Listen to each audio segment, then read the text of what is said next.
Hello guys, it's your boy Mugabe GH, live from Exhubgh studio, bringing you a discussion on the incoming election in 2024, December 7th.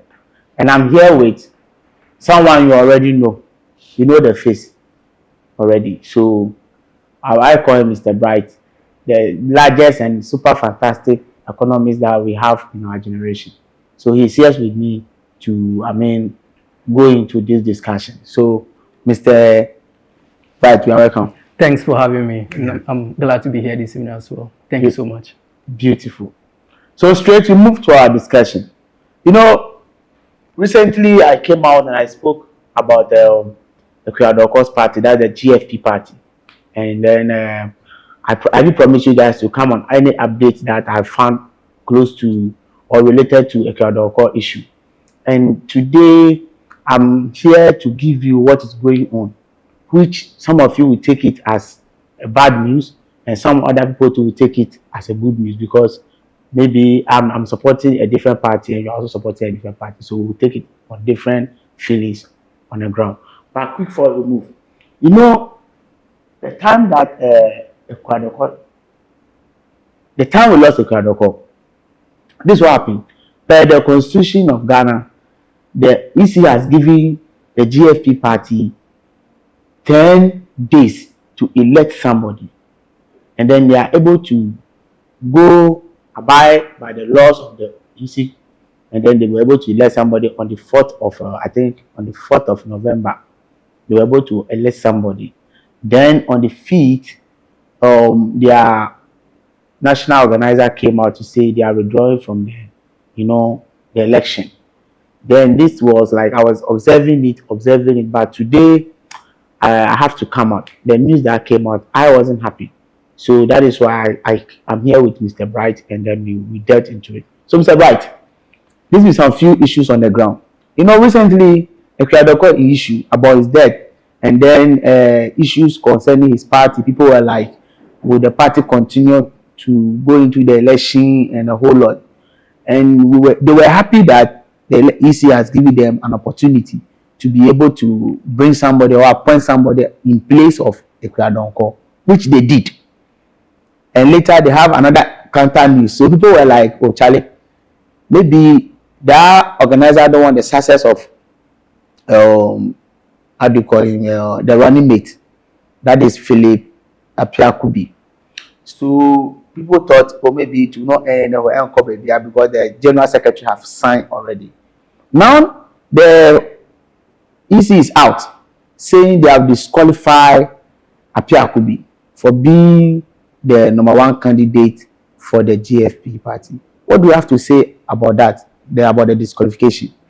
Yeah, the news of the disqualification of the Ghana Freedom Party's candidate, Roman Father, I think came as a mixed reaction. Some people were expecting it, others were not expecting it. So, but personally, looking at the reasons that the EC has given for the disqualification, the party officials have not come out to debunk the reasons. They've not come out to say that they were not happy or they are disagreeing with the reasons the EC has given. The EC says that the party failed to provide some documents, and also there were some issues of signatures from the constituencies that did not match. So the party has not come out clearly to debunk the EC's position. So I think we'll go with the EC's position. And for me, I think that hearing from some of the party officials, they were like they wanted to withdraw from the election to give like the national organizer, for instance. Yes, they wanted to withdraw from the elections to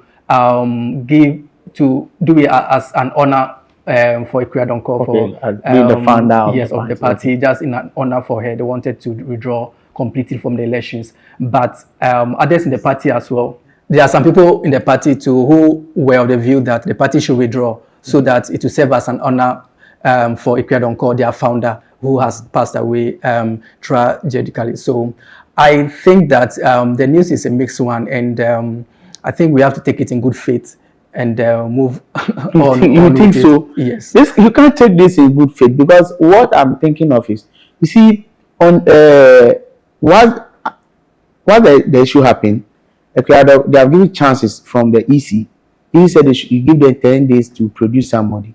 And I think on the 4th of November, they were able to produce the person, which the same person was signed to papers. Are you getting it? Before they wrote to EC that they have bring somebody who is supposed to stand in place of Ekradonko, the EC is aware. And he even went there to sign some documents. So is it that after he finished signing and they compared him to see that some of the signatures are not valid, or they are not from the actual places, or it's because the national organizer wrote immediately after they announced the unveiling. They unveiled him on the 4th, which was supposed to be on his birthday. And then on the 5th, the national organizer wrote to EC that they are totally withdrawing from the election. Don't think there is some conspiracy there, some friction be did outside too. Yes, so two issues. Number one issue is that the EC did not refer to that letter from the General Secretary for the organizer. Okay. Sorry, for the disqualification. Okay. The EC did not refer to that, so we cannot stretch it to that. It could affect it backstage, okay. But the reasons the EC gave for disqualification did not include that letter. They were more of the forms that were submitted by the new candidates, okay. Which I have a problem with as well, because if you look at the nature of Ekradonko, I believe that if the party wanted to contest this particular election, they should have gone for someone who is more in the form of Ekradonko, someone who like a woman and also more related to Ekradonko, who okay. will be able to carry on the same vibe, okay. Because Ekradonko has a special vibe, and she has her own way of doing things. So I believe that they should have gone for someone who is more like her, so that the vibe will continue. And I believe that bringing in Roman Father as the main candidate isn't a good idea, because it changes everything. It changes the dynamics in everything. So who should they bring? Because Roman Father is the supposed running mate. Yes. And then from the beginning, I heard somewhere that the founder of the party, who is supposed to be in person of the crowd, said when she is no more, then the person who has to carry the party on his shoulder is Roman Father. Yeah. So already she has endorsed Roman Father. So I don't see anything wrong with that. Unless maybe somebody in the party have a personal issue with Roman Father. That one there, I can't tell. I think that she said that not knowing that she was going to pass so soon. She was going to die so soon. Because she thought that maybe one day, maybe in 20 years' time, 30 years' time, when she is no more. But, and at that time, like, Roman Father would have grown and, be more mature than today. I didn't think Ekradonko thought she was going to pass away this short period of time. Yeah, so maybe she said that in reference to the, maybe in future, 30 years to come, when she's no more, she's roaming Roman Father to take over from her. But here is the situation where she passed away too quickly. And I'm of the view that the party should have considered some sort of how do you call it? Sort of peace money, or how do they call it? Yes, like for like a woman who is more like the nature of Ekradonko shall be brought in, so that the dynamics remain the same, and to help the party going forward. So I think the decision to bring in this young Roman Father wasn't the good decision at all.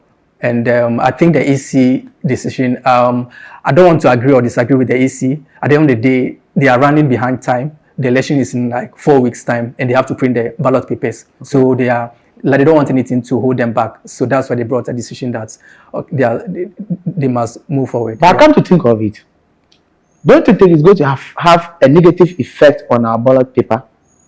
Yeah, so with the EC's decision not to change anything, so the EC issued a statement today, and they actually held a press conference with all the political parties' reps available, and they said that everything will be the same. There will be no balloting again. Everybody will remain the same from number 1 to, I think, number 12. In Ekradonko is number 3. Yes. She will still be on the ballot paper as number 3, but all the vote that will be cast for her will be void. Void, like I said, what I bet now.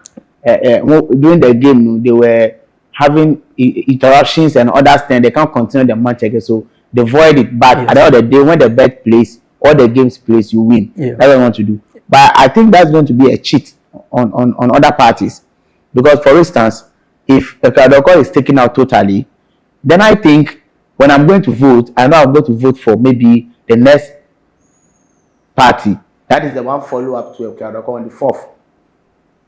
Now that Ekadoko is there, when somebody go there to see Ekadoko on the ballot paper, be like, I'm voting money.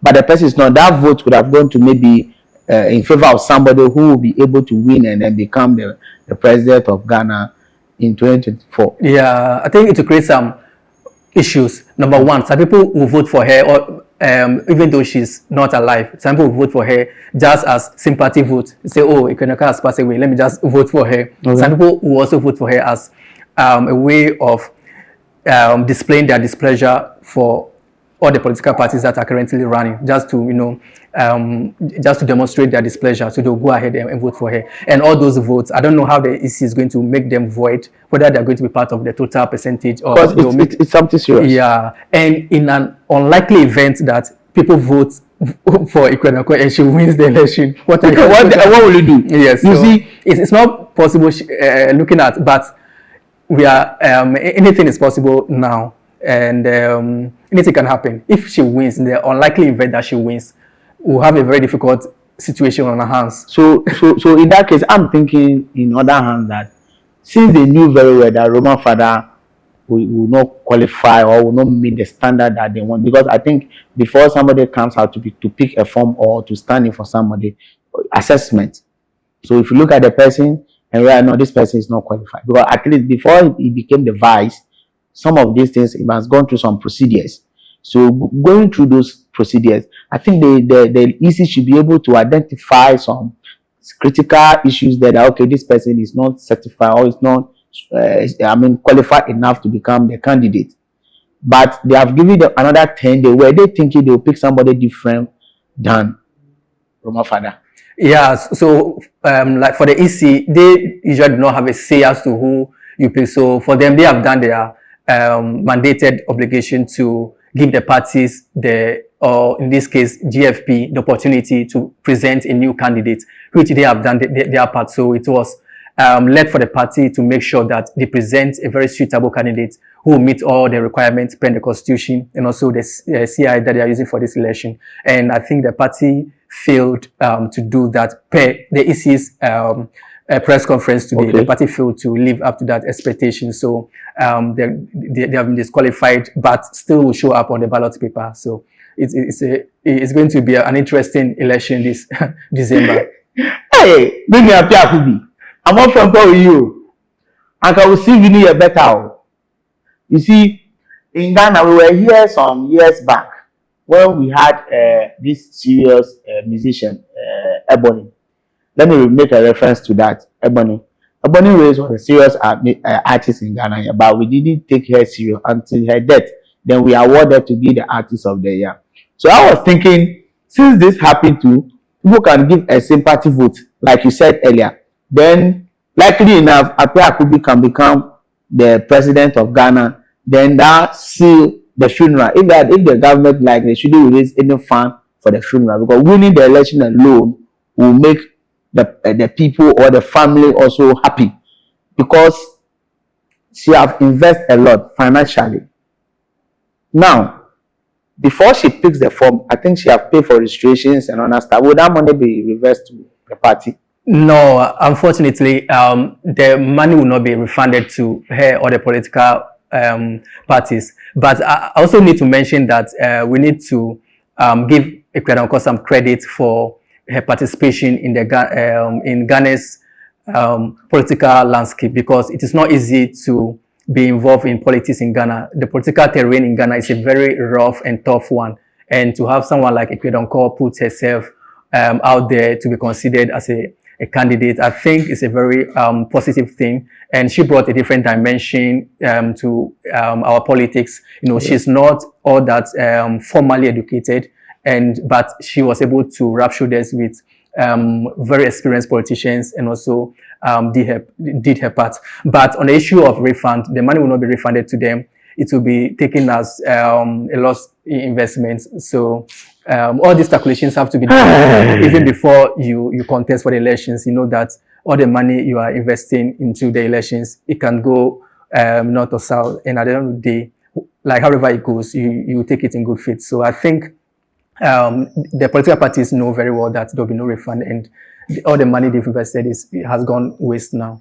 I think for me, in fact, I'm not happy with this. Seriously, right? I'm not happy with this because life. Because Charlie, if it were to be me, I won't take it on a light note, because it is somebody's investment we are talking about here. And just to wake up and say that we have decided to, based on one or two reasons, all money being invested should go waste without me contesting, you say I've lost election. Yeah, because it was I won't take it easy. Like one of the issues that we need to contend with is a natural event like her passing away is not anybody's doing. She herself did not expect this to happen, and I want to wish the family my condolences, and also wish say that her soul should rest in peace. Yes, like nobody saw this coming. Like when the news came out the first time, we were all shocked, and but it has happened, and we need to just take it like that. In life, things happen that you need to, take it and move forward. So to the people who opted to vote for Exhubgh, please, the Electoral Commission is telling us now that she will still be on the ballot paper, but the vote will be void. So when you are going to vote, you have to take a critical look. But I'm saying this thing to maybe the Electoral Commission is trying to favor other political parties, because I overheard Chamao to me on a particular radio station saying that they can do anything possible to bring the NDC number 8 to number 7. And then this is issues that rises. And now our ballot paper, either we should reprint, maybe they are considering financial loss if they want to go into reprinting. But if not because of that, then that means what Chamao to me is saying, that anything possible can bring the NDC party to number 7, which will use that to convince their followers or other people who wanted to vote for them. What do you think about that one? Yeah, I think the EC's press conference with IPAC today put that issue to rest, because the Electoral Commissioner, Jean Mensah, mentioned that there will not be any changes in the ballot or on the ballot paper. Every political party and every presidential candidate will still maintain their numbers as we have it, number 1 from Dr. Bawumia all the way through, and the NDC is still number 8. Yeah.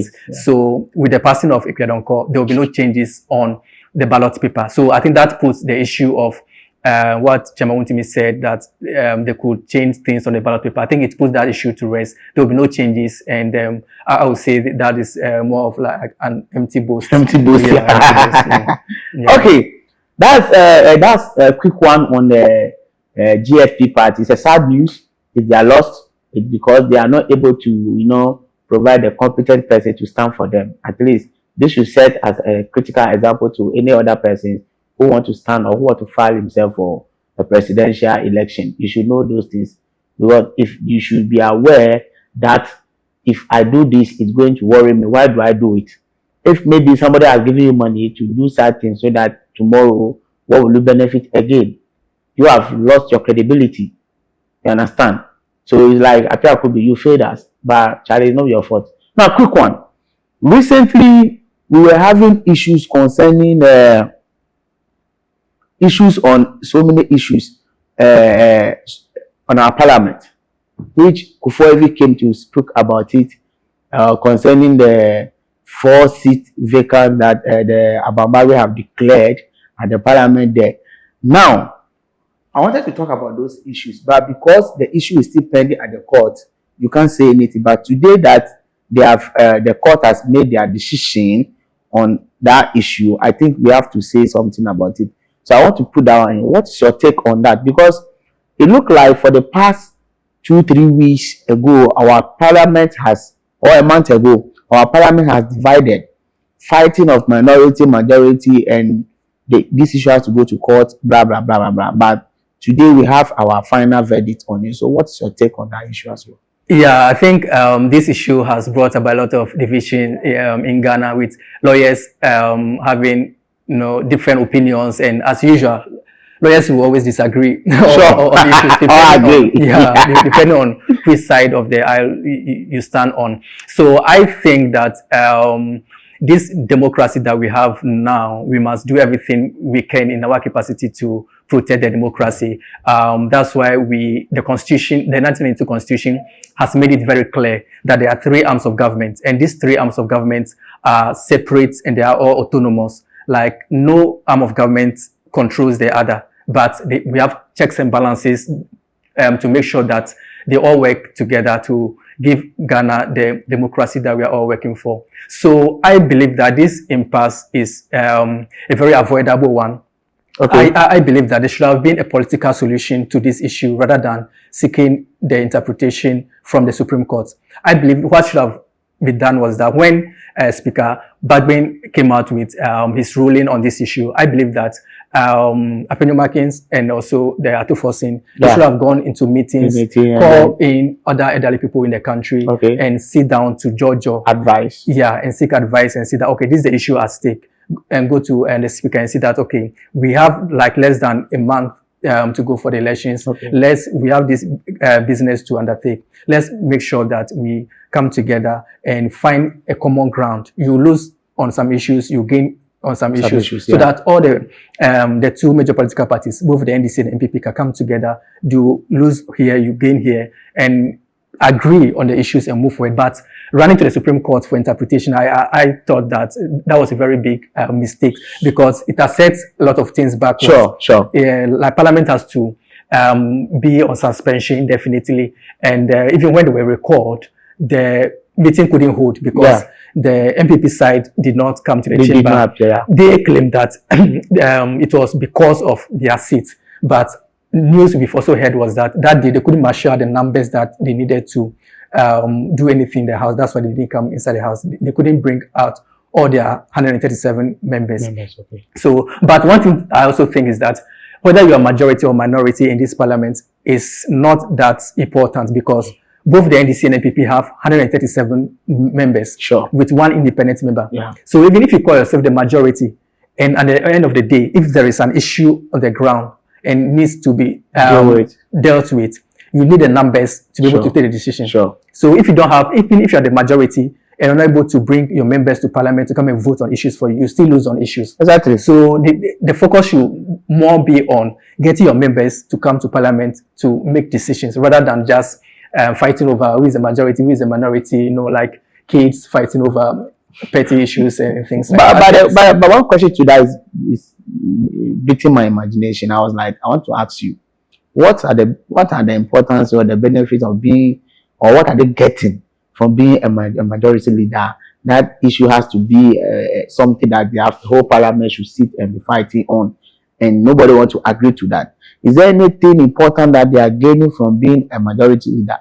At this point, I think it is purely an issue of ego. I'm the majority leader. Yeah, that ego and that flair that comes with it. So at this point, I think if we were to be at the beginning of like this parliament, let's say this is the beginning of the parliament, then I will understand why the majority-minority issue will be very important. But at this point, we are less than a month to an election. So the issue of majority-minority is not even important if you can't bring your members to parliament. So I think it's more of an ego, apart from maybe getting some benefit like allowances and other things. I don't think it is for the benefit per se, but because of the ego that it carries, that, oh, I'm the majority leader and, I deserve this respect and things. And also the speaker, gives the majority some leeway. You have a lot of say on issues, and also, but at the end of the day, what matters most is the numbers.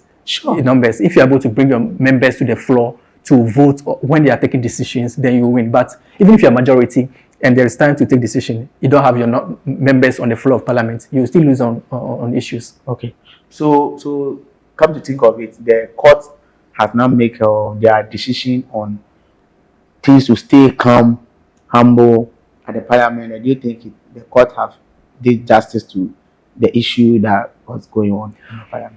So the court has ruled that the speaker's decision is unconstitutional and that the status quo should revert to how it was. This means that the NDC still has 137 seats, the NPP has 137 seats, and the independent candidate is one. And according to what the speaker ruled from the beginning of this parliament, the independent candidate has decided to do business with the NPP side. So together they form the majority group, which is 138. Sure. So that is what the Supreme Court is saying. But personally, I think that the Supreme Court has overstretched its boundary. Yes, because I think that there's a saying that Parliament is a closed book, sure, and the Supreme Court should not be unnecessarily interfering in the issues of Parliament. Otherwise, the Parliament will become like a subsidiary or subservient, sure, to judiciary. And anytime there's small issues, somebody will just rush there, then they will quash the decision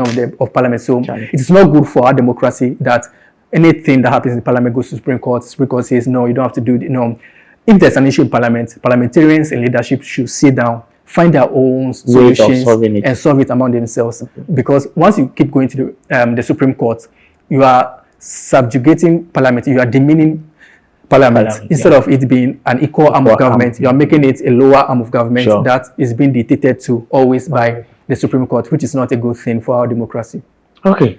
Charlie, you spoke well, and I believe so many people will learn from what you say. Viewers, this has brought us to the end of our discussion on this political issue. And then I believe I promise you guys that we will give you more of this anytime from now going. Thank you for staying with us. This is Exhubgh Studio. Do try to hit the subscribe button and then we'll move. And your last firework to the viewers.